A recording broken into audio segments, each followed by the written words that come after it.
இன்றைக்கி வந்து choco truffle cake ஒன்று ஆர்டர் இருக்குது. ஸோ அதுக்குண்டான ஸ்பான்ச் வந்து நேற்று ரெடி பண்ணி வச்சுட்டேன். அது கூடவே ஒரு 1/2 kg டீ கேக்குமே ரெடி பண்ணியிருந்தேன்.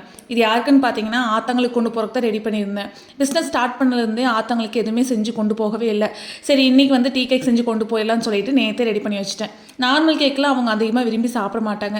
இந்த மாதிரி டீ கேக் செஞ்சோம் அப்படின்னா ஈவினிங் டீ காஃபி குடிக்கும்போது கொஞ்சமாக சாப்பிட்டுக்குவாங்க. போனதுமே நான் யாரை பார்க்குறேனோ இல்லையோ எங்களோட நாய்க்குட்டியை போய் பார்த்துட்டு வந்துடுவேன். அவனை பார்த்து ரொம்ப நாள் ஆச்சு. போனதுமே ரொம்ப கொஞ்சல்ஸ் வந்து அதிகமாக இருந்தது. ஏன்னா அவனை வந்து அவ்வளோ மிஸ் பண்ணேன். எனக்கு பேசிக்காக நாய் பூனைக்குட்டி இதெல்லாமே ரொம்ப பிடிக்கும். இவனை கிட்டத்தட்ட நான் பார்த்தே 1 month பக்கமாக ஆக போகுது. ஸோ அதனால் இன்றைக்கி போய் ஒரு வழியாக வந்து 2 ஜீவன்களையும் பார்த்தாச்சு. கூடவே எங்கள் ஆட்டுக்குட்டியும் எல்லாத்தையும் போய் பார்த்துட்டு அதுக்கப்புறம் ஆத்தக்கட்டையில் கொஞ்சம் நேரம் பேசிட்டு அப்படியே நானே ஹஸ்பண்டும் வந்து வீட்டுக்கு கிளம்பி என்னோட பேக்கிங் பிஸ்னஸ்க்குனே தனியாக யூடியூப் சேனல் இன்ஸ்டாகிராம் ஐடியும் இருக்குது. அதில் தான் ரெகுலராக நான் வந்து என்னென்ன கேக் பண்ணுவேன்னு சொல்லிட்டு வீடியோ அப்லோட் பண்ணுவேன். அதில் போய் பார்த்தீங்கன்னா கேக் டிசைன்ஸ் எல்லாம் வந்து இருக்கும். ஹோம்மேட் கேக்ஸ், ப்ரௌனி, அதுக்கப்புறம் இந்த மாதிரி டீ கேக் எல்லாமே வந்து பண்ணிகிட்டு இருக்கேன். யாருக்காவது என்கொயரி ஆர்டர்ஸ் இருந்துச்சுன்னா கண்டிப்பாக வாட்ஸ்அப்பில் வந்து காண்டாக்ட் பண்ணுங்கள்.